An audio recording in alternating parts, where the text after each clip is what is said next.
Hey everyone, welcome to the This Week I'm Into podcast. This week we're talking about escape rooms. I'm Pete Tyler. Later on we'll be having a special guest, Noah Brandini, to talk about his experience with escape rooms. But right now I'm with my friend and co-host, Paul Imbrugulio. Paul, how are you doing? I'm feeling a little trapped today, Hans. Oh, well that's perfect, Paul. Maybe we can escape our way out of that feeling. How do you feel about that? I think that's a great idea. Great. Paul, I think I'll just start with normal. What is your experience with escape rooms? I have actually done a couple escape rooms in the last few years, and I really like it. What about you? Have you done any? I'm glad you asked, Paul. I was a good little podcast host this week, and I had never done an escape room until we came up with the theme for this episode. And then I was like, well, I have to do one. So I have something to actually talk about. So Nice. not only did I do one, but I did one with our guest who is going to appear later on this episode. No way. So that is my full experience with escape rooms. It's only been one, but it's been with our guest, so I feel like we can get into it a little bit. Oh, that's awesome. Yeah. Wow. It was a really fun one too. It was the escape room itself was called Jack the Ripper. Oh, that sounds scary. It was scary. It was like a horror themed. I do think we can get into this a little later. I think escape rooms especially lend themselves really well to horror themes, and which is something I'm okay with because, I mean, I don't know if I've said on the podcast before, but I am a huge horror fan. So I actually really enjoyed this escape room. Some maybe I just jump into this Jack the Ripper one because it was a lot of fun. And we can probably talk about it with Noah later too. But a couple things that I thought was really funny. Before the escape room started, my friend Noah actually booked it, and he wouldn't tell me what the theme actually was. So I didn't know what the room was gonna be until the host at the actual escape room company was like, all right, you guys, you're about to be transported back in time. You're gonna meet Jack the Ripper. Like, oh my gosh, like, why did you not tell me? Like, that's so freaky, man. That's nuts. Things jumping out of walls at you. Yeah. So I didn't end up being like an actor or anything. I know some escape rooms have actors, but there was no one dressed as Jack the Ripper. But I didn't know that. The whole time I thought like Jack the Ripper was gonna like jump out at us at one point. So I was The so suspense on was edge. literally trying to kill you. Yeah. And the room was like pretty much completely dark, except for we got these like fake gas lanterns that we could carry around with us. And then you could, you'd look on the walls and, there'd be clues.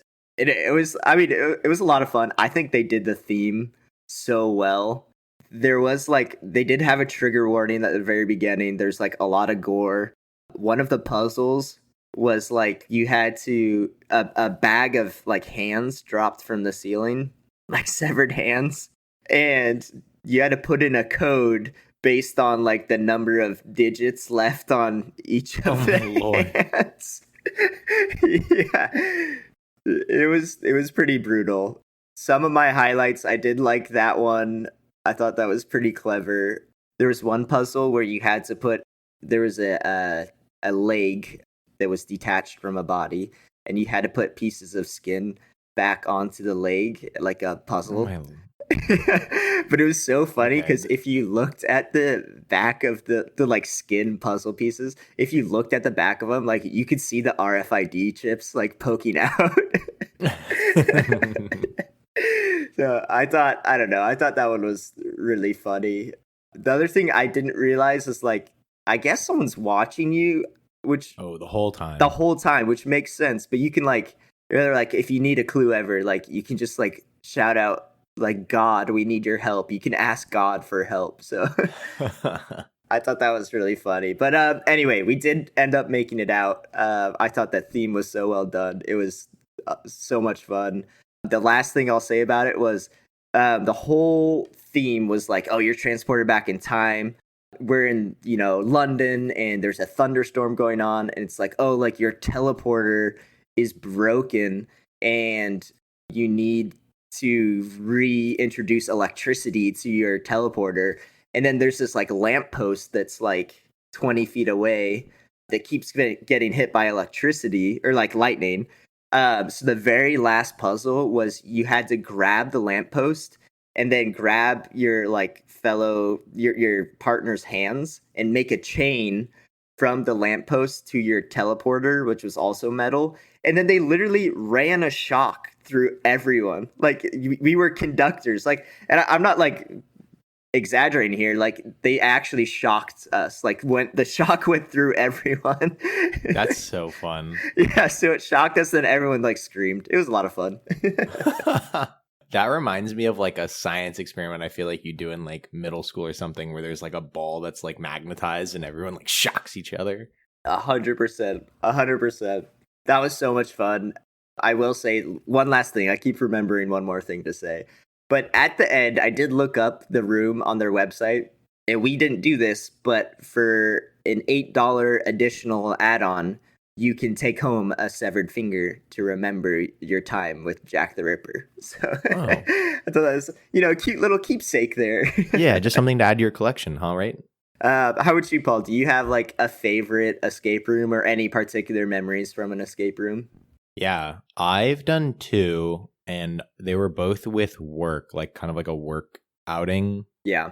And the one that I liked best was probably the first one I did, and the theme was kind of like space. Like we were in an alien, maybe like an alien laboratory, and we were trying to get out of it.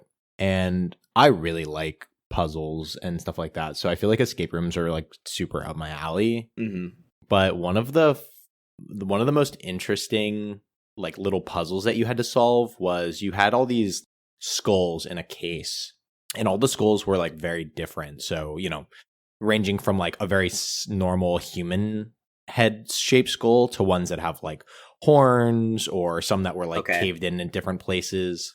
And so then you had these like placards that you kind of had to like magnetize to each one, and each one had a little like description of the world that the placard should go to. So it would say something like, oh, this world is like very mountainous, and the people on this world like compete for dominance by like ramming their horns together to find mates. And so you would find like the one that had horns, or they would have like a different descriptor of like, ooh, okay, this world is like really low in calcium, and so you'd find like the one where the skull was like really thin and like looked like it was cracking.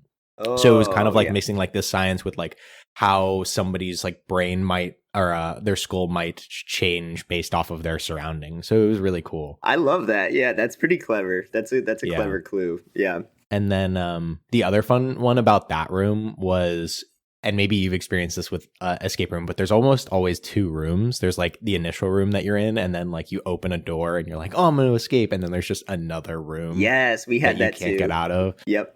But I think the last thing that we had to do to like press the button to get out was there was a ping pong ball that like fell from the ceiling, and we had to like pick up all these pipe pieces and like connect them to get these vacuums connected.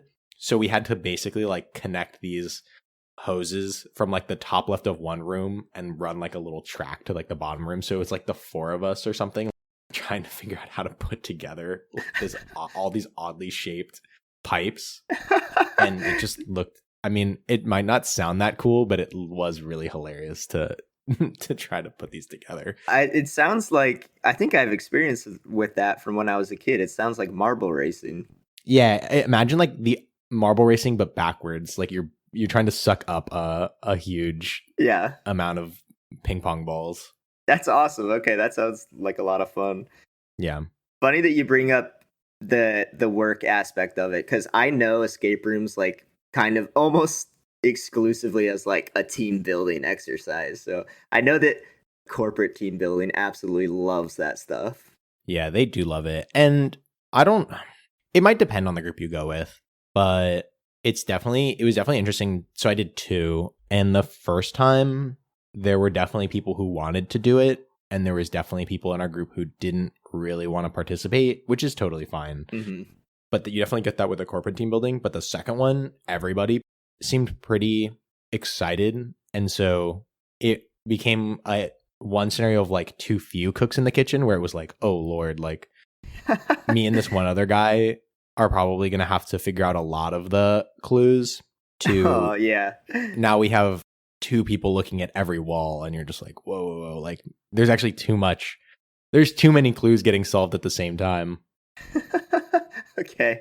It sounds like almost like when we talked about D&D, is like you kind of just have to buy in. Like it sounds like Yeah. if you don't buy in, like what's the point? It's not gonna be fun. Like I totally agree. And I think that's true for almost anything, right? It's the mentality of just saying like yes to something and just yeah, going all in, which wow, definitely makes it more fun. we're getting kind of philosophical here. Yeah. That's some life advice there. You can take that home. Bag that one up. We'll give it to you in a takeout container. Maybe we should have started with this, but can you explain what an escape room is if someone's never done it before? Sure. Yeah. An escape room is essentially where you and a couple buddies, or I guess a set of coworkers, go into this room, and it's basically just a set of puzzles that you have to solve. And normally there's like a theme. So like Hans was talking about Jack the Ripper. The two that I had done, one was kind of a space alien one, and then one was kind of like a old timey murder that you were trying to solve. And yeah, there's just like a set of clues. A lot of times they're not exactly like consecutive, so you don't have to do like a linear pathway, but some are. Mm-hmm. And yeah, you just solve like a bunch of different puzzles that all have like a different method of solution, and eventually, normally they're like an hour long, and if you can escape within the hour, you win. Mm-hmm. That's basically it. That's a good explanation. You're essentially just quote unquote locked in this room, and then you got to do puzzles to find your way out. So, and for the record, they don't actually lock you in the room. I've seen different versions of them being like, here's the key in case you actually need to get out, or it's not actually locked, and they're just like, don't leave unless you have to go pee. Yeah, I mean, that makes a lot of sense. Like, I don't know. Maybe it's the immersion is ruined if you aren't actually locked in the escape room, but I don't know. That seems one did lock the door, but they gave you the key. I just kind of wanted to touch on I did a lot of research of the history, and maybe we can just talk about a little bit about the beginnings of the escape room. When did they start? Because it seemed to me like it became pretty popular maybe like 2015-ish. There's a little bit of some disparity in the information about when the true first escape room actually started. But I did see in July 2003, there was a convention called Gen Con Indie, which is like the biggest tabletop gaming expo. And in this one, in 2003, there was a very early concept of an escape room called True Dungeon, which was like, I guess, the very earliest mention of like what an escape room could be or what the themes of an escape room would be. But then in 2007, a Japanese game developer founded his version of escape rooms, and he called it Real Escape Games. He found it in Kyoto, and he was quoted saying, like, I wondered why interesting things didn't happen in my life like they did in the books. So that was his inspiration for escape rooms. That's kind of cute, actually. Yeah. I don't know if that's the kind of books that I'd be like, man, why isn't that happening? Me getting stuck in a cellar. But, teach their own. Okay, yeah. That's a good time to bring up one of my fun facts, but the three most popular escape room themes are Prison Break, so it makes sense when you bring up cellar, zombie outbreaks, and bank heists.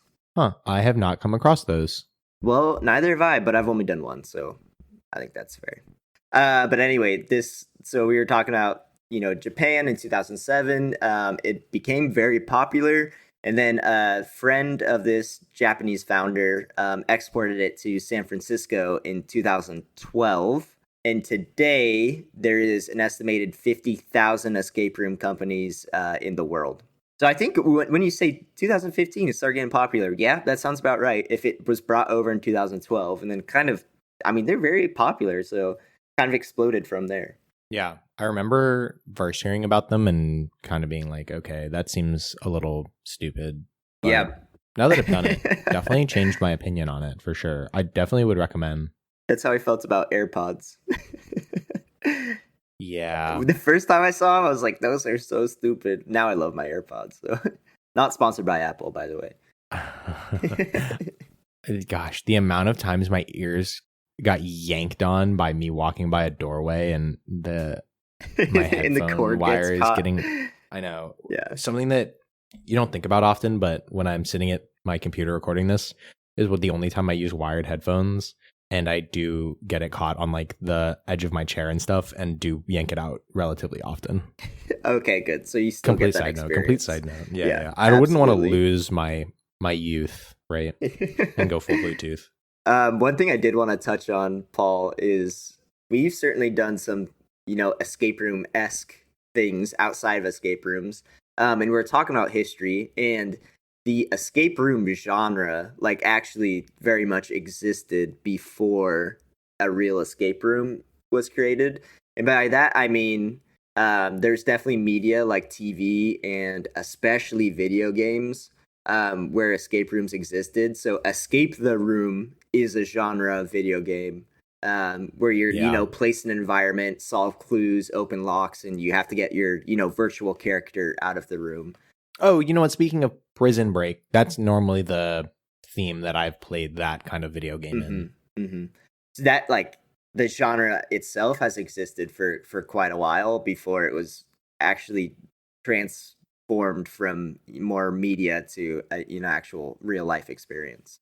One of the types of that genre that we had played in college was a board game version, kind of like an escape. It's not really an escape room. It was more of a murder mystery solving game, which I would say is of a similar genre because I would think that the people who kind of like escape rooms are probably of a similar mind, where it's kind of just like an exciting putting the pieces together, like puzzle solving or like logic solutions to a game. Definitely.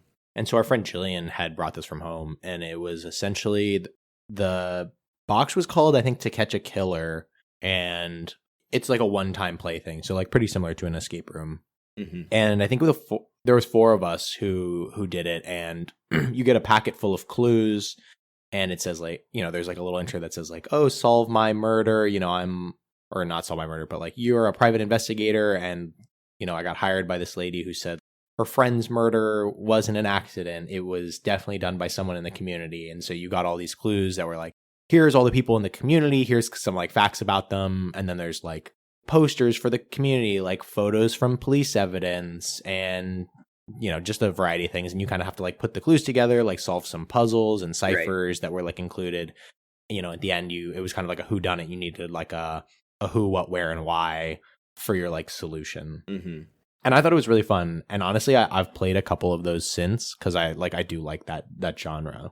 Do you remember playing that one, Hans? Yeah, it was very creative. And I think, well, hopefully we'll talk about board games on one of these episodes too, because I absolutely love board games. It lends itself really well. It's a one play through, right? Because you can't unsee the solution. So it lends itself really well to like you and a group of friends play through it. It's a lot of fun, and then just like lend it to someone else. And there's this box is just like rotating amongst a lot of people, kind of share the wealth, pass it on. So it was a lot of fun. I think one of the most creative clues I remember, we had to like uncover a phone number, and then someone actually called it on their phone, and then that gave them another clue. So I thought, like, oh, that was kind of clever. Like, I liked that. It's a little immersive. So if you buy in, it's a lot of fun. And I think me and Paul have made it very clear we absolutely buy into everything. So yeah, I remember that really fondly. Speaking of, I ran away from the desk real quick because I wanted to get some of the ones that I had in my house. Oh, just to great show idea. Hans. Yep. So I actually had bought one since the one that Jillian had given us, which was called To Catch a Killer. And like Hans was saying, you can only play it once. And so I've actually given all of those ones away. But I bought two since. One was kind of Nancy Drew themed, and then one was like a murder at the motel. And they all have different difficulties. So the one that we played, Hans, was definitely the easiest one I've done. Oh, wow. Okay. But they definitely do get harder. So one, I was like literally like pen and paper, like documenting like everybody's moves like to the minute. And you kind of had to make like these logical jumps like here and there. So it was really cool. But I just I brought this other one that I had bought because I'd seen it kind of recommended, which I'm showing Hans on the screen, but it's called Box One, and it's made by Neil Patrick Harris. Interesting. Okay. And it's also one of those like you can only play once, but it's kind of thing is it's literally a game for one person. That's what it says on the box. A game for one. So you can't like you have to play it by yourself. Okay. And solve it. I haven't done it yet. But then once you do it, you can You just give it on to the next person. That actually makes a lot of sense. Yeah. Well, I've actually opened it, but I didn't have enough time to play it. And I will spoiler that one of the things you have to put in the freezer. I thought that was hilarious. So it was very it was very interesting. So what if you don't have access to a freezer? You're just out of luck? Well, that's why I didn't. That's why I wasn't playing it. Is because I opened it and I was like, wait, I'm not next to a freezer. Does it tell you that ahead of time? Like you do need to have once a freezer? You open it up, yeah. Okay. It's the card says you have to put it in the freezer. Okay. Oh, and then the other thing is, okay, well, the reason that I really like this theme is because I actually made one of those things that Jillian had. Do you remember this, Hans? Did I ever make you play it? Oh, yeah. I do remember. Yeah, so after we played Jillian's, this was during COVID, our senior year of college, and I had nothing to do in terms of schoolwork. So I actually thought it would be really fun to try to make one of those games. So I made my own. And then again, I'm showing Hans on our call my little packet of clues that I had made that was very similar to that. Dude, that's just brilliant. To catch a killer box. What a good COVID project. Yeah, it was fun. I actually had some ideas to do other versions now. I actually bought an Arduino kit at one point because I wanted to make it a little bit more interactive, less like you reading off different like paper clues, but like like a step away from like a full escape room where it's like a little more interactive. Totally. But I'm still learning how to do that programming.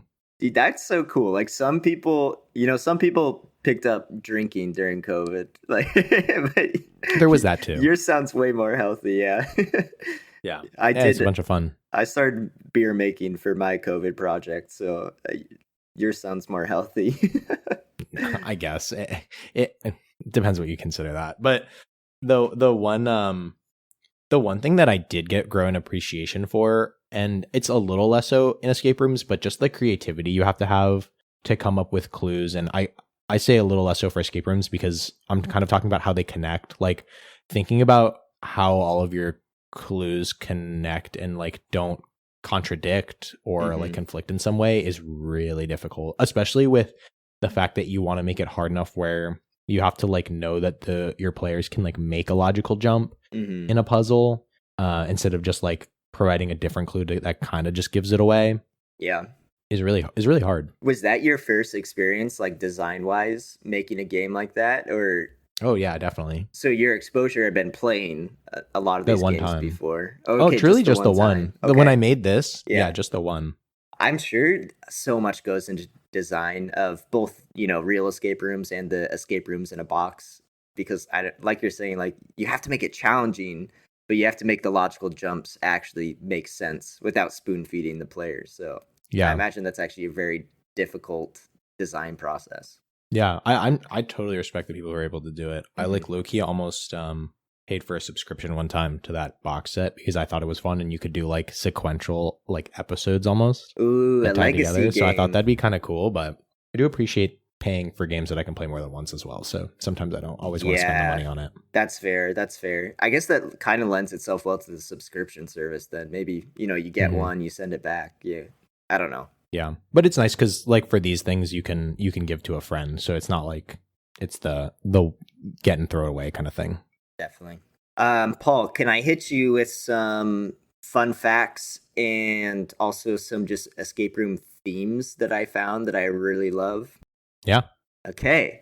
Can I get a musical intro? I just feel like musical intro. Yeah. What's the music? No, I just want like Hans's fun facts. Ooh. Because it's become a recurring segment now. So cut to new Hans intro theme.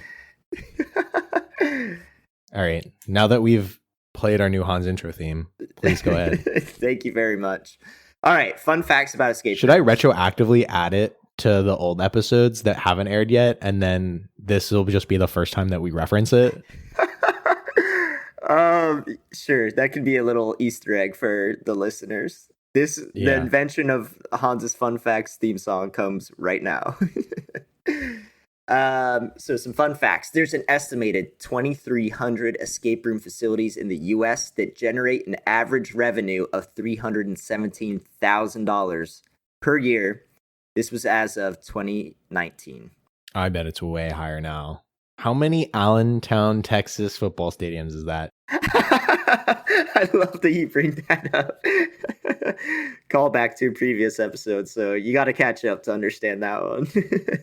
The states of Delaware and Wyoming have the least amount of escape rooms, less than 5 each of them. That's too bad. Okay. So if you love escape rooms, I guess don't go to Delaware or Wyoming, or I guess you're good for, 5 of them. I'll be vacationing somewhere else. The record for the most escape rooms is 25 accomplished in a single 24-hour period. This occurred in Belgium, and the team that did it visited 3 different cities to accomplish this. So these were I just did a quick Google mapping. The cities were of Ghent, Alst, and Dendermonde. So anyway, I did some Google mapping between the 3 cities. It takes 26 minutes by car to get from Ghent to Alst, and it takes 20 minutes by car to get from Alst to Dendermonde.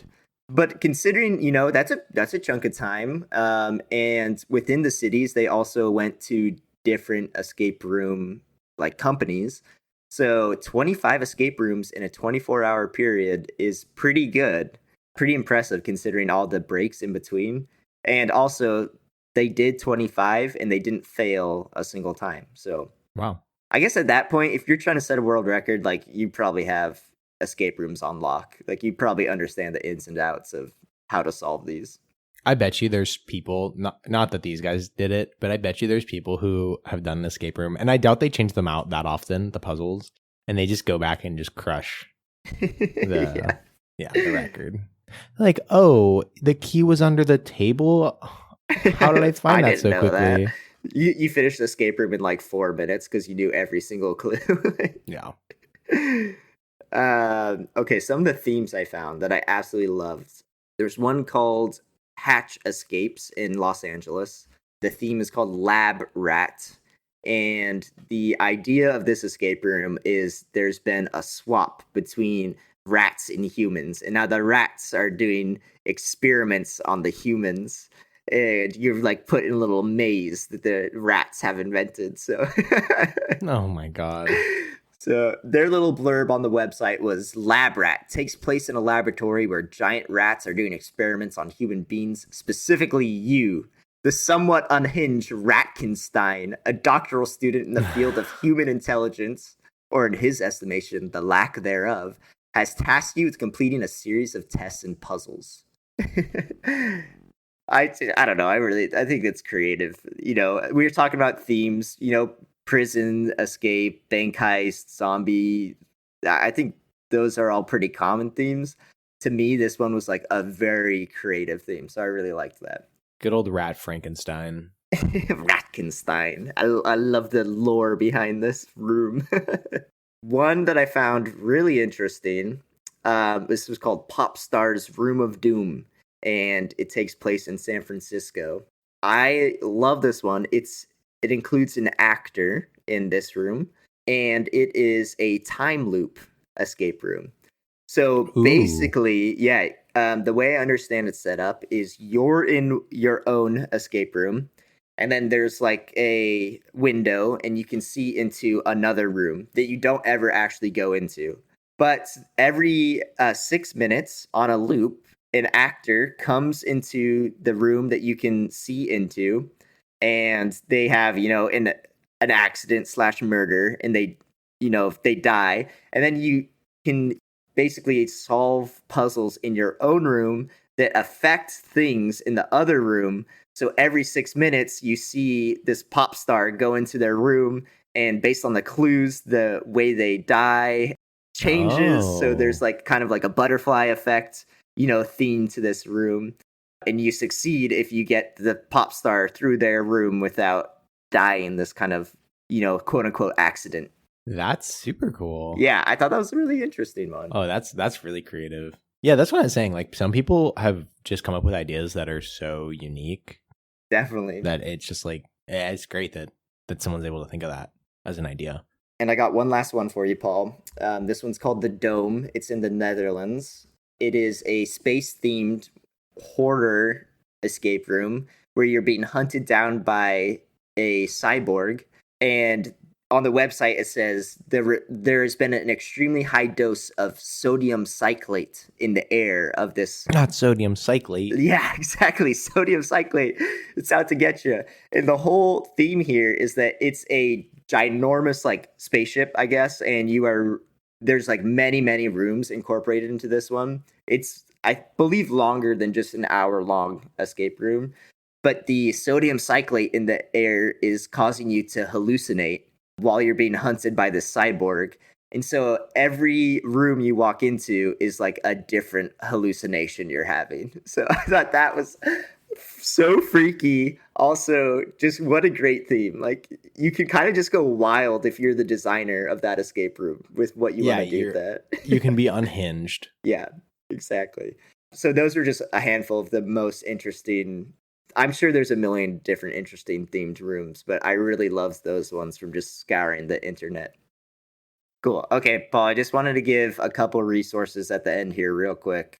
I've only done one escape room, so shout out to Labyrinth Escape Rooms in Boise, Idaho. Boise and Nampa, Idaho. I feel like they nailed their theme really well. So I don't have a lot of experience, but they sure made the first experience a good one. So I'm going to give them a shout out.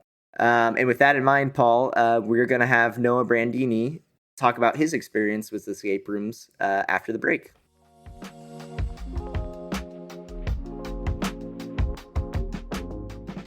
Welcome back, everybody. Hope you were able to escape that break. It appears me and Paul are lost in the void, and we hope our new guest will help us find the key and get out of here. So with us now, we have Noah Brandini. He's a friend from high school. He's my friend from high school. Noah, how are you doing? I'm doing good. I'm glad to be here. Thanks for having me, guys. Yeah, thanks so much for coming on. Noah, would you mind just giving a little bit of a background about yourself? Sure. I was born in I'm just kidding. I'm here today to talk to you guys about something I really like doing. It's a fun little hobby that me and my family like to attack every now and again. But we do escape rooms. Aside from that, I don't quite know what else you want to know about my background. What is your favorite color? Can I get just a fun fact? Oh yeah, I love purple. It's a great one. Takes me deep. This is the quality content I was looking for. No, I just got off work. I work as a nurse, and it's a good time for me to decompress and take the stress off. Perfect. Great. Noah, like you said, we are talking about escape rooms today. So excited about that. Could you just talk a little bit about your introduction and experience with the hobby? Okay, yeah. So my first time doing it, I went on vacation to Hawaii, as some other people know it. And we went to this cool little room. None of us had done one before. And we had no idea what we were walking into. But we ended up getting super lucky with the quality of the room that we got. It was like, how do I explain this? Like a bomb shelter was the setup. And the story was there was like a nuclear war and we had to get out of this bunker before I think it was going to explode or something. I don't know. But there were secret doors, traps, passageways that we like unlocked and traveled through. Like actual door, like an actual passageways that you walked through. Yeah. So like I don't remember how we got it open, but a secret bookcase like hermetically unsealed from the wall. It made that cool little psh, and then just like swung open, and then you like walked back through it into this whole separate area. And I don't know. I love stuff like that. Just like little hidden secrets. No, that's so cool. That's something I appreciated from that first escape room we did was it's not only about the puzzles and the theme, but there's always a story behind it too. The juicy details. Exactly. Yeah. So Noah, you started in Hawaii, you said. Can you just talk a little bit about how much escape rooms have you done and what themes have you encountered along the way? Yeah, so a lot of them are life or death, it feels like. Either if you don't get out in this 1 hour, you're not going to make it out anywhere else. But I mean, Hawaii was great, and after that we just got hooked. And when we got back to Boise, we tried this other room because we were like, oh, that was great, like if they're all like that, what can go wrong? But the second one we did was just so awful.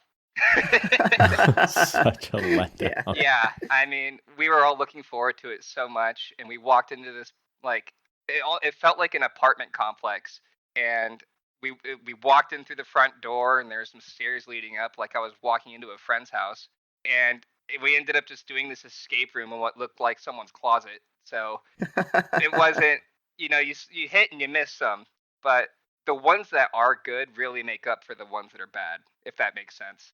Yeah, it does. You're saying get me out of here, but in a positive way. Exactly.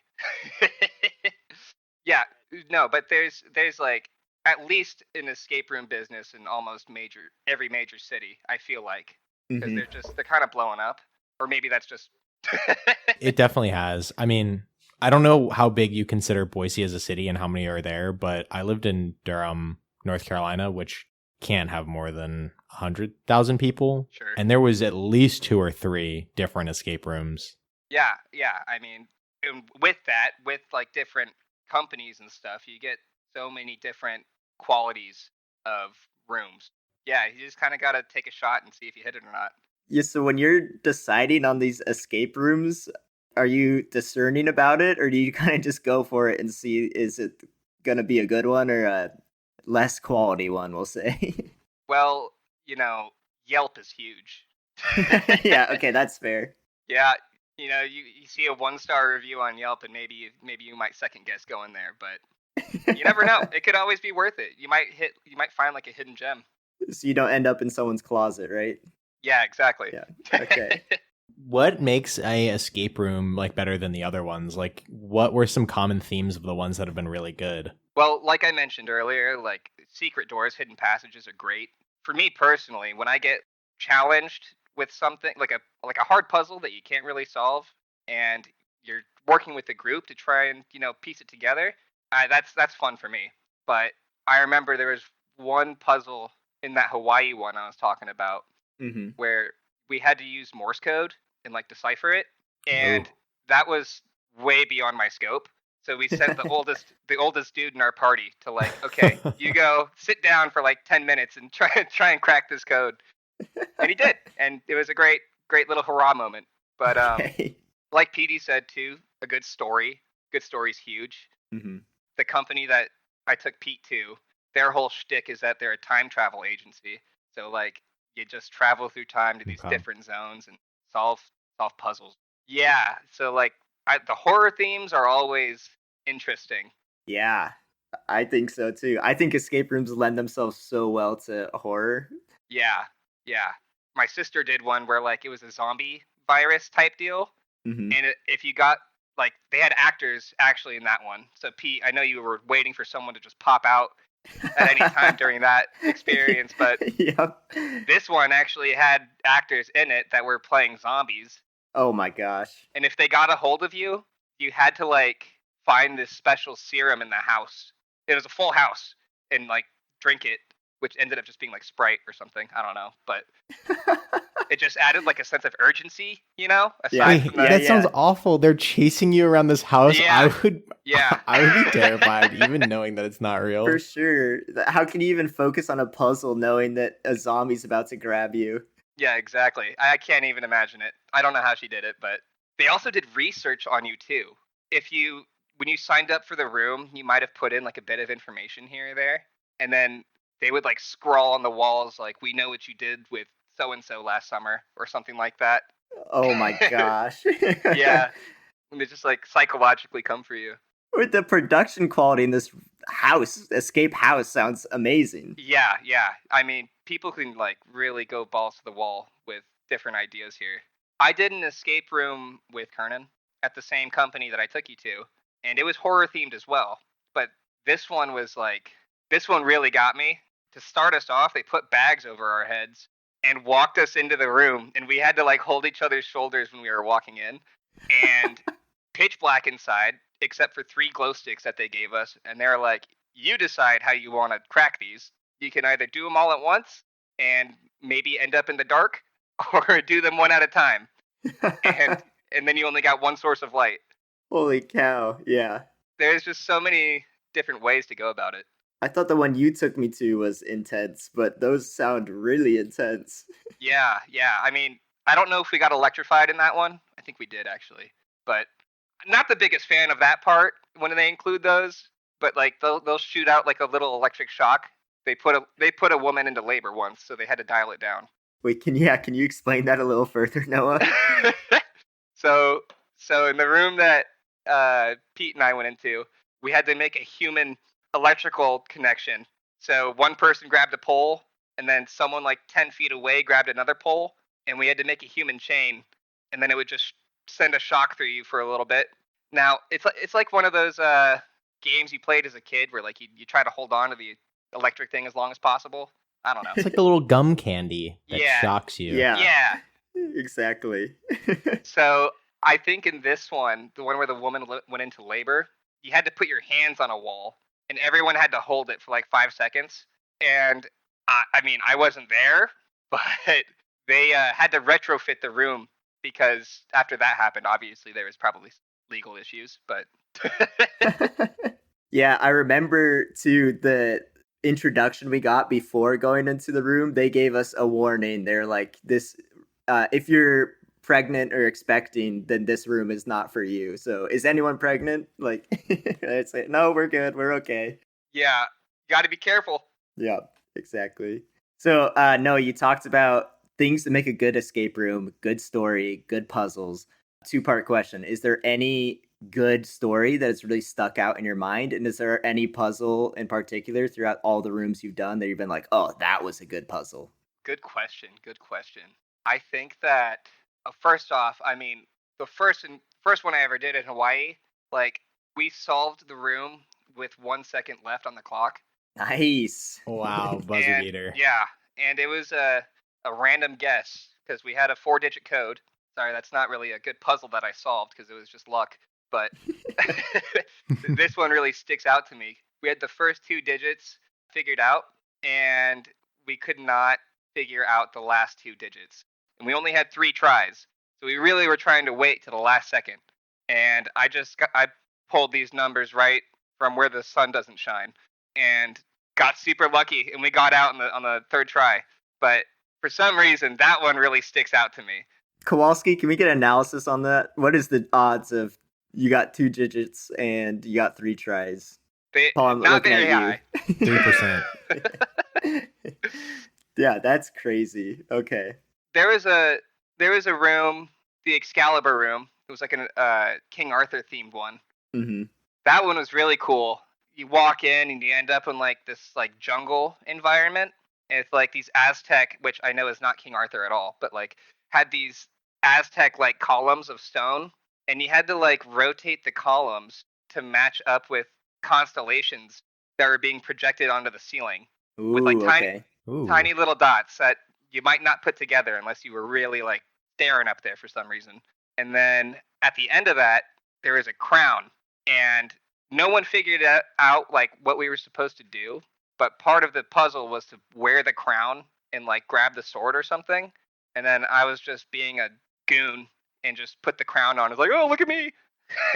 And then I did something with the sword and something happened. And you're like, oh, I guess that was, you just get lucky. That was actually part of the puzzle. Yeah. Yeah. Sometimes you have to be a fool to figure it out. Exactly. How about a best story, best setup? Where do you land on that?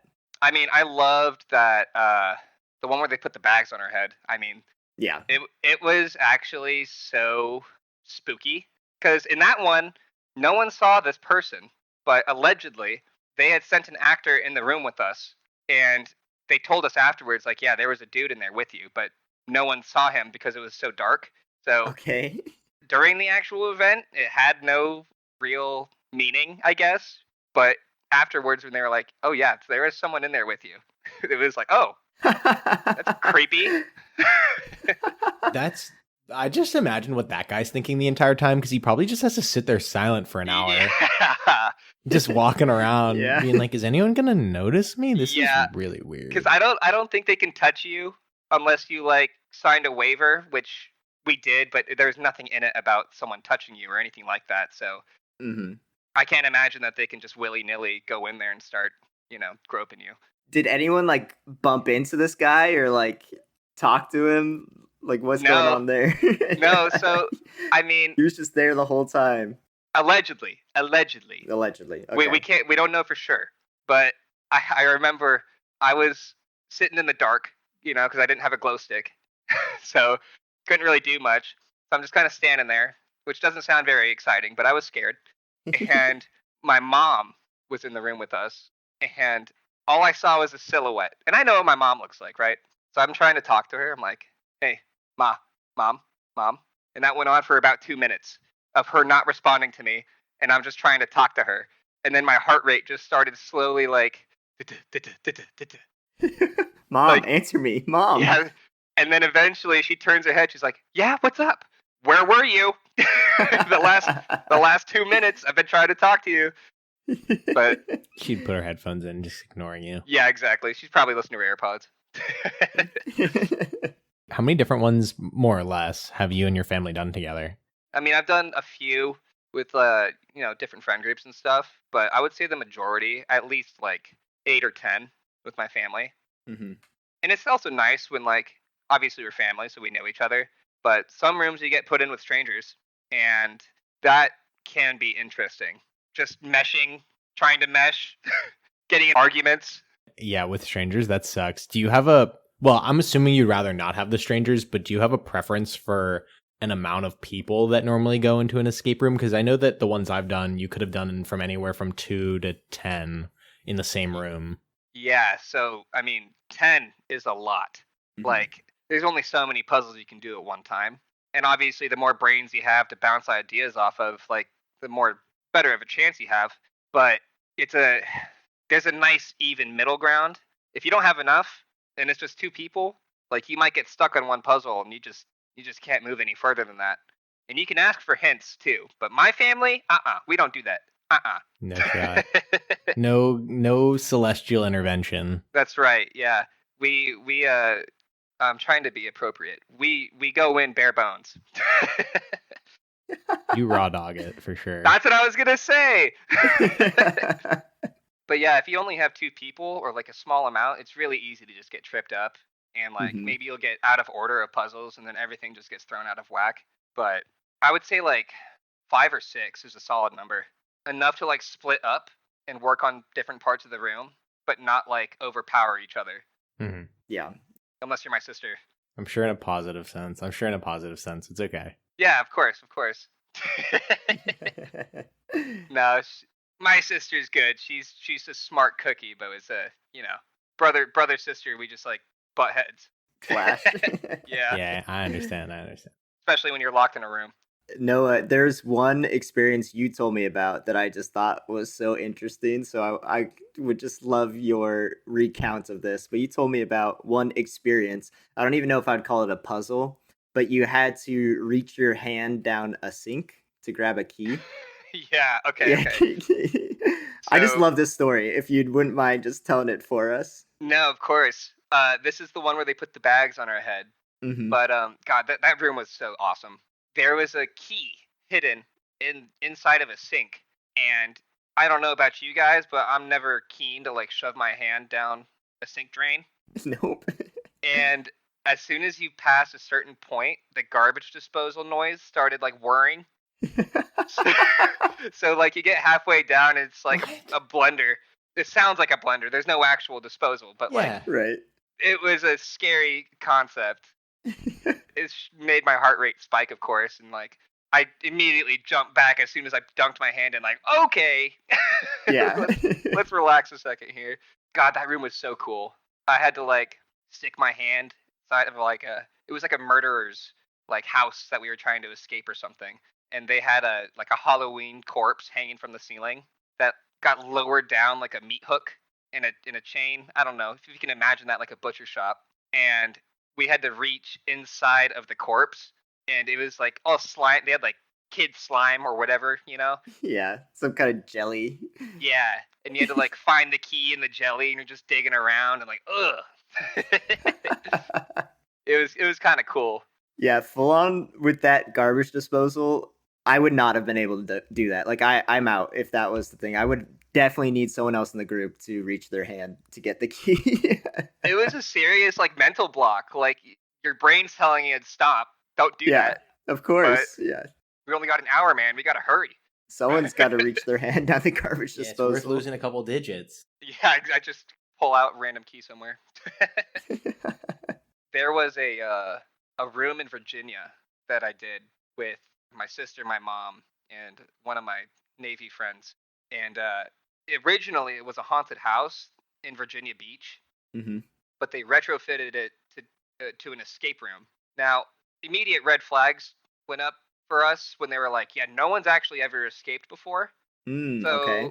So that kind of made me think, like, did they actually make a way to escape, or are you supposed to feel trapped at the end of it and like have this sense of like, oh, what do we do? What do we do? I wasn't the biggest fan of that. Yeah. Because being able to finish is like, you know, it's the reward at the end. Exactly, reward factor. The dopamine hit of actually getting out. Yeah, exactly. But that one, my buddy, we were sprinting inside of it. If that gives you an idea of like the scale of it. A door opened up after we put like a noose around her neck. These are all very morbid ideas, I'm telling you, but I swear they're not all like this. You're searching for a certain type of escape room, it seems like. Yeah, go back to Excalibur, please. Sorry, the softcore torture escape rooms are my favorite, you know? Jeez. They're watching you in those, so don't get up to anything crazy. So I remember, like, they touched us in that one, too. We were walking through the hallway, and this is when I started sprinting, but, like, a hand shot out from the side and grabbed my arm, and I immediately just abandoned my girlfriend, my mom, my friend, my sister, and I just took off sprinting down this hallway, and I ate it. I tripped. It was dark. And my buddy came back behind me, like we're running in Vietnam or something, I don't know, picks me up by the scruff of the neck. We gotta go, get up! He's like dragging me. And God, we get to the end of this hallway, and we hit a locked door. And my mom was given this key at the beginning of the room. They're like, who's the most responsible? Okay, you get this key. So we run into this locked door. And, of course, my mom, being the oldest of our group, is the last one to get there because we all took off running. And we're smacking the door trying to get through. We're like, Mom, we need the key. And then she comes up in like a horror movie, like you're trying to get the key in the front door or like in your car and you're like fumbling it. Yeah. And we start hearing this shuffling coming from the hallway that we just ran down. And as we start hearing this voice, and it's like, Kathy, or something like that. It's like saying my mom's name because she's got the key. And it's like shuffling closer and closer, and we can hear it getting closer. And we all start freaking out like, Mom, open the door! And as soon as she opens it, she has like a 4-car pileup behind her. And we're all like shoving to get through. But right on the other side, 2 feet away from the door, is a wall. And she just gets like absolutely compressed. Because we're all trying to push through. But man, that room is scary. And we got outside and we looked at my buddy and there was like blood trickling down from his knee. Oh no. And we were like, dude, you're bleeding. He's like, what? Oh shoot, I guess I am. At some point he just like clipped himself. Oh jeez. But the tension and fear was so high he didn't even notice. Well, I got a couple thoughts. One, I commend that haunted house escape room for, you can be at haunted house pretty much 1 month out of the year. So kudos for them for making a business, and you can operate the other 11 months now. Yeah, they're capitalizing on some good venture there. Yeah. And then just the like pure creativity, like shout out to the designers of some of these escape rooms, because their like imagination and actual execution of these ideas in some of the cases you've told us are actually really impressive.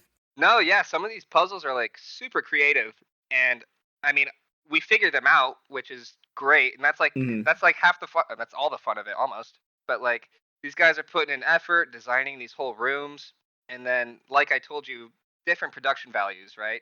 So some of them end up being a closet, and some of them you feel like you're actually transported. It's like a Disneyland ride, And gosh, when it hits right. Yes. And then Noah, I kind of also just want to touch on, well, first of all, did you escape the unescapable room, or no? You can't escape it. Okay, it's just pure fear. We got to the end and we were stuck in this like square room. Most rooms are square, but there was like no door. There was like 3 dummies in the wall. We're like, maybe we need to interact with them somehow. And I found a crucifix on the wall, and I was like, maybe I should use this somehow. And eventually, like, we ran out of time. All the lights went off. This is what makes me think that this was supposed to happen, and we weren't supposed to escape. All the lights turned off, and then we heard this loud thunder crackling and booming and flashing thunder. And then this guy in a spooky costume came out and was like encroaching on our safety bubbles and getting in our face. Then I just hit him with the repent, Christ repents you, or something like that with the crucifix. The power of Christ repels you. Yeah. I was trying Did it everything, work? man. Well, we didn't die, so that's a positive. You're still here They let to you share out. your experience. Okay. That's right. We barely made it out with our lives. Well, no, I think it's so fun to talk about the escape rooms that do it well, but I think it's also equally fun to talk about the ones that don't do it well. Oh, So, dude. yeah, could you just touch on the escape rooms you feel weren't worth your money or like got the 1-star Yelp review in your mind? Yeah, I immediately have one that comes to mind. All right, let's hear it. Yeah. It was a pirate ship themed one, Okay. and it was legitimately like you went to your friend's place and you walked into his bedroom. Not even his living room, man. It's his bedroom, and it's just got like maybe 6 or 7 like interactable things in the room, Okay. and then one little secret drawer that pops out. But like the puzzles were easy. Like there was no real challenge, and we just didn't feel that like enveloped in it. When you can see out the window and see the freeway or whatever, it's That doesn't help. It took no. you out of the immersion. yeah. You didn't feel like you were a pirate. I did not feel like a pirate. I did not sail the 7 seas. There's definitely, from a design perspective, there's such a balance. Like, you just touched on 2 different escape rooms, right? There has to be a perfect medium where the puzzles need to be challenging, so you have to feel rewarded that you actually solved them. Yeah. But then, like, you also, they can't be so challenging that you don't get out. Like, that's also not incredibly rewarding. So there's definitely a balance from a design perspective there. Yeah, for sure. I'm excited to report Labyrinth Escape Rooms is opening a new room for all you listeners out there. I did. I gave a shout out when me and Paul were talking. That's the one that me and Noah did together for context. So they are doing something new where instead of most escape rooms, you have an hour to get out. But this one, they're coming out with a new one in December, I think it is. But it's an hour and a half. And that's a pretty significant like time boost to the OG hour. Yeah, And it's a Ragnarok theme, which sounds super cool to me. So definitely. yeah. And I just based off of like all of their previous rooms, I'm expecting good production value, like something to look forward to. Good little cookie to nibble on. Have you noticed like a common types of puzzles, or are they all pretty different? Like if I was going to go do an escape room and I wanted to like be good at it, are there like a common set of things that are in a lot of escape rooms that I should learn, like Morse code? That one was unique. I would not bank on that one. But hey, that's a great skill to learn. So if you want to, that'd be awesome. Just start But tapping on my mic real quick, like Morse code ASMR. In every escape room, you're going to have number pads or like number locks, right? So one thing that our family does, kind of like the first thing that we'll go about doing, is looking for any sets of numbers located in a room. Whether it's like a diary with some dates in it, or a poster that's like in 1979 or something like that. 4-digit codes are huge. The one we just did had a really cool like handheld cipher that looked like something from the Da Vinci Code, but you just rotated these like letters on it and you spelled out a word and then it cracked apart. But certain things you just start noticing and looking for that just stick out to you, like usually it's put there for a reason. Sometimes though they can be red herrings. Those can really derail a solid like roll that you have going. You could be knocking puzzle, and then something doesn't work and you're like, oh crap, did we miss a step? And then you just have to retrace everything. And it can really soak up your time. Are these puzzles often linear? Like they have to be sequential, or is there some kind of like you can do a couple things at the same time? Yeah, so and that's what's nice about having like the right sized party and group. But they do have puzzles that you can solve individually, and they can all lead to a common bigger goal. Like we had to do a pharaoh one. Sorry, we didn't have to do it. We did it for fun. And you had to find like these 4 scarabs hidden throughout this like sarcophagus tomb temple pyramid type thing, right? But each one was its own individual puzzle that you could solve on its own, had a few steps leading up to it, and then you find the scarab, and it's like a key, like a magnet key, to open up a deeper chamber. So something like that allows people to like, still work together without encroaching on each other's like puzzles territories. Hmm. I'm talking territories like we're playing Risk or something. I don't know, but it's good to be able to like divvy it up. Yeah, you kind of touched on it a little bit, but do you and your family, do you have like a strategy going into the escape room, or do you recommend a group does have a strategy, or do you kind of just go for it? All right. Well, I mean, first thing you do when you walk into anything new is take a look around. Mm-hmm. Practice your observation skills. Great. Yeah. Roll for perception. Mm-hmm. And then honestly, my sister is like a hound dog, so you just let her loose and she'll like sniff out the first puzzle we should dive into. If you walk in and immediately see a lock, then my first instinct is like, I want that open. Sure. So, where are the numbers, So I just, take a look around, find some things and see what you can do. But every room is different. So it's hard to have a strategy going in. That makes a lot of sense. So obviously you've been doing this a while, right? Since you started in Hawaii. Have you noticed any kind of like evolution in escape rooms since you started? Yeah. Well, honestly, the first one we did was just so epic, and I think that was like part of the reason our family got so hooked. Mm-hmm. But the complexity of some of these puzzles, man, they go nuts. Like having to look in a mirror and then use the reflection to like gather a code that is given to you in reverse. Ooh, yeah. Or I remember this one. This one was, we were so upset about this, but like normally you walk into a room, there's props everywhere, and you don't really know what's what yet. But it took us like 30 minutes to find, but there was a rug in the middle of the room, and you had to turn the rug over, and there was a code on the bottom of it. But for some reason, none of us were like, let's look under the rug. It definitely feels like some things you're not supposed to be touching, and you're like, well, Yeah, exactly. Yeah.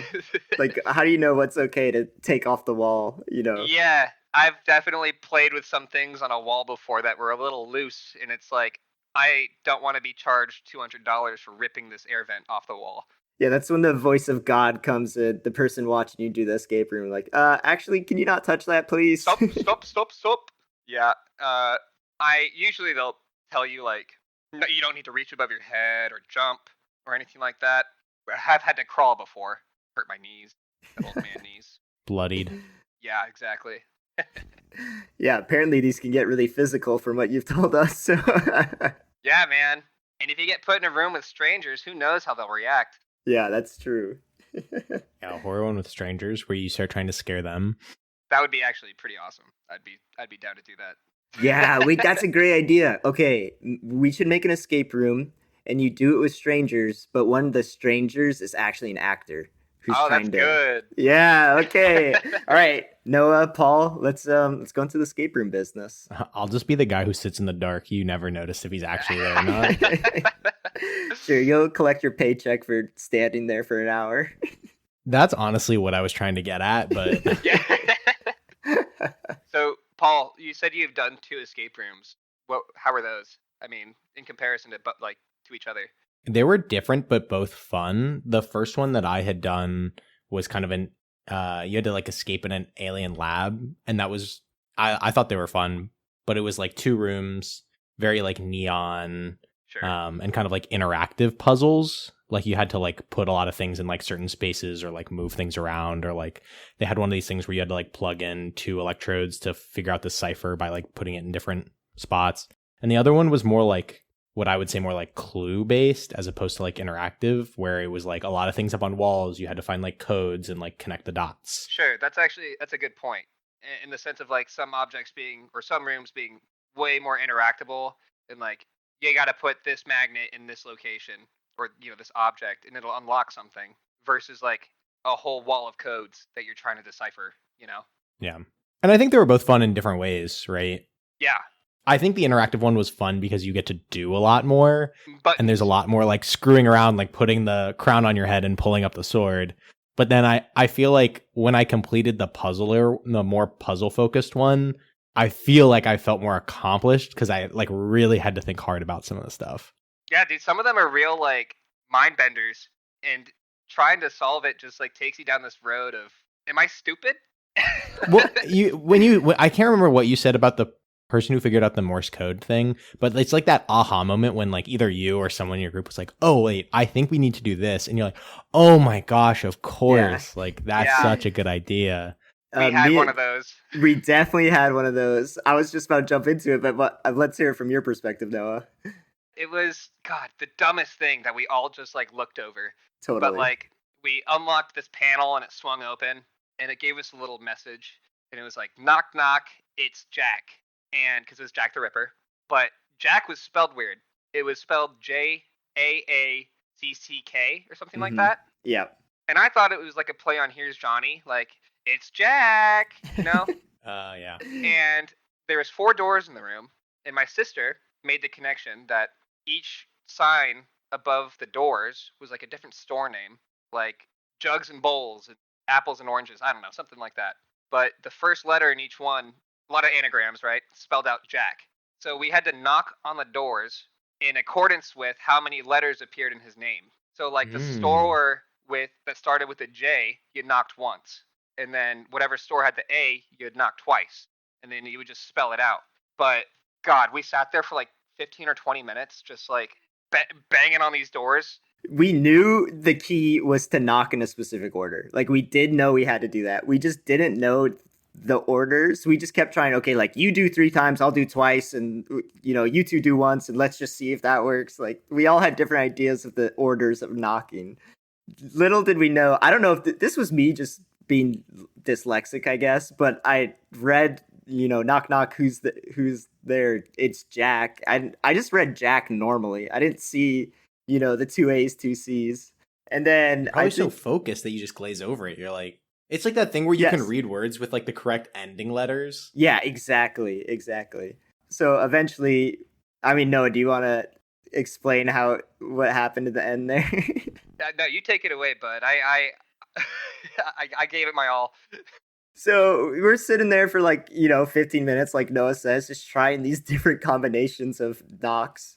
And then eventually we, you know, get fed up. Someone in the group goes like, "Hey, God, can we get some help?" You know, talking to the person who's watching us. And they're like, "Go back to the sign and read it really closely."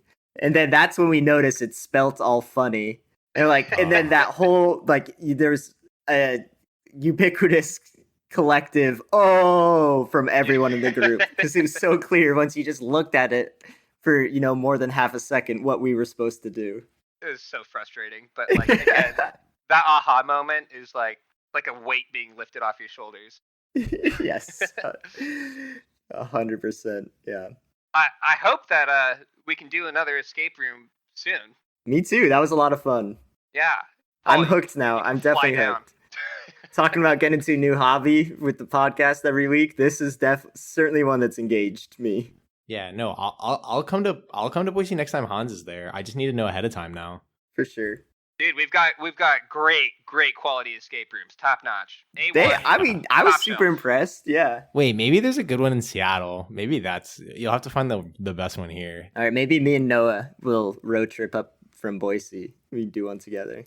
I haven't been to Seattle in so long. I'd be super down for that. Well, speaking of going to different cities, have you ever traveled like specifically for an escape room? I know that might be a little much. Or is it like you find yourself in a new city and like, what's the best one here?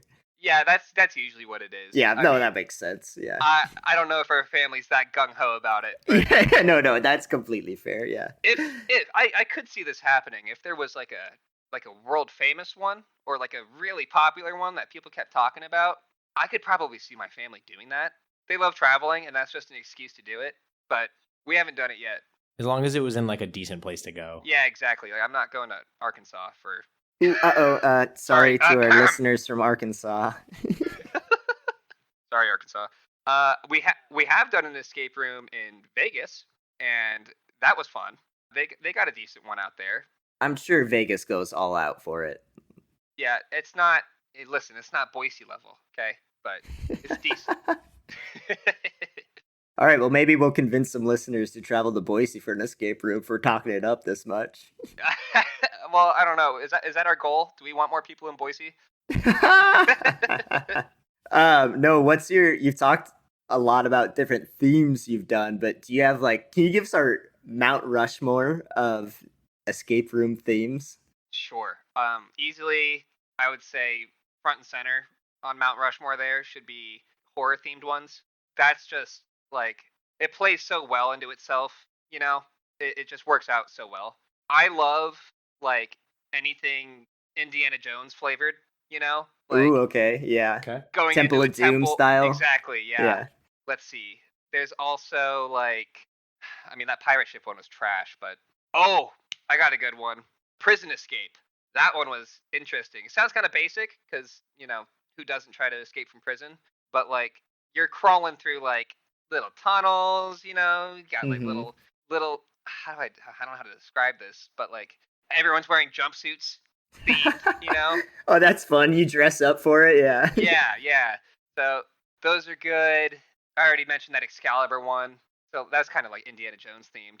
But this one, the Hawaii one, wasn't horror themed, and it wasn't like jungle expedition type, but they just did such a good job with the bunker environment. Mhm. Feels kind of cramped until you start expanding the room and discovering new areas, but not so much of a theme, more so a quality of a room, but you need the secret corridors and the secret compartments and tunnels. It's so key. Also, another cool factor that they can throw into it is the isolation factor. So the one where they put bags on our heads, they offered us a hint to get out. And in order to get that hint, they wanted us to sacrifice someone in our party. And that meant they name dropped someone too. They dropped my girlfriend's name. And I got put in a very You're precarious. like, all right, see you later. Seems like you had no problem before when your primate brain took over. Girlfriend, mom, see ya. I'm dashing away. Listen, that was something else. Something else Different came out of me there. circumstances. Yeah. But I couldn't just toss her to the wolves. I would have Of caught hell course. for that later. Of course. So I mean, anything that can isolate you is pretty spooky. Mm-hmm. But they wanted us to send her into this room and close the door behind her, and we didn't do it, so I don't know what happens. But another room where we got isolated, I had to go into this coffin. They had to close the door on me inside the coffin, Ooh. and That's then freaky. a black light turned on inside, and it illuminated a code that I had to pass through the wall of the coffin while it was closed. And Oh, interesting.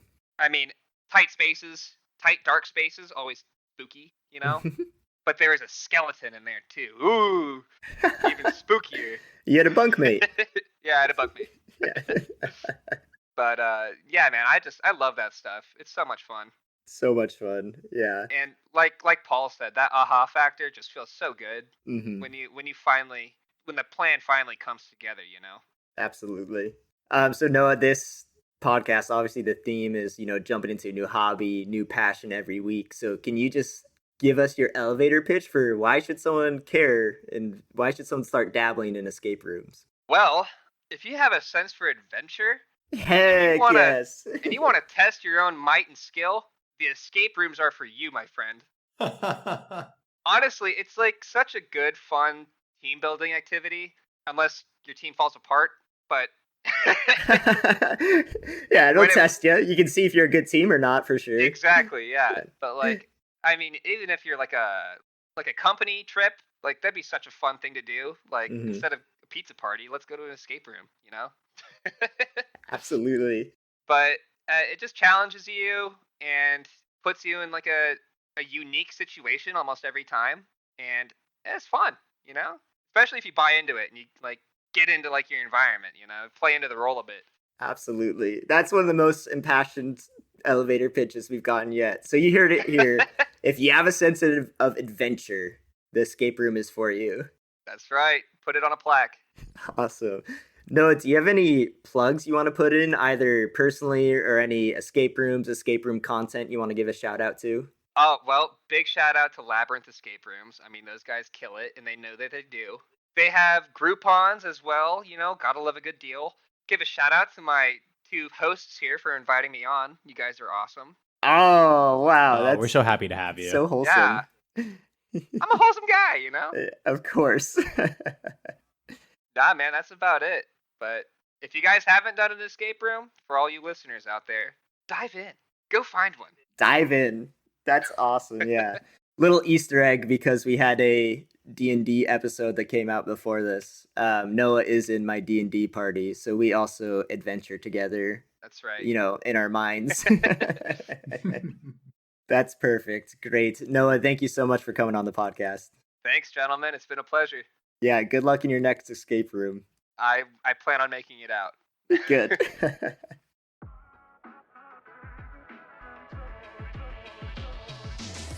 Thank you for listening to this week's episode of the This Week I'm Into podcast. Huge thank you to Noah Brandini for sharing his passion on escape rooms. If you have any questions, comments, or suggestions for the next episode, please reach out at thisweekiminto@gmail.com. And please give us a follow on Instagram at thisweekiminto. Please rate us 5 stars and share this episode with a friend. We're doing our best to grow the podcast, and your help really goes a long way. Thanks again for listening, and we'll see you in the next one. And now, a word from our sponsor, but legally, they don't actually sponsor us. Today, we're talking about a company that knows a thing or two about being trapped. If you've ever felt like you're stuck in a never-ending Zoom call or an office meeting that just won't end, do we have the perfect solution for you? That's right, Paul. Have you ever found yourself staring at your screen trying to escape the boredom of a Monday morning meeting? Or worse, trying to figure out if there's an escape from a coworker saying, let's circle back to that, or let's take this offline even though you're both sitting in the office? Well, that's where our friends at Labyrinth's line of Escape Room for Dummies products come in. Escape Room for Dummies is perfect for anyone looking to break free in real life. They make it so easy, even we could do it. Which is saying something. They've got rooms where the clues are things like, the key is under the mat, and even rooms where all you have to do is find the door that says emergency exit. Reading isn't my strong suit, so that one was tough. But that's not all. If you're trapped in yet another virtual meeting that feels like it's never going to end, they've got the ultimate escape challenge for you. You mean the escape the Zoom call room? Exactly. Imagine this. You're stuck in a Zoom call that started with a single "hey" text from your boss, but after he's talked nonstop for 20 minutes, it feels more like an escape room simulation.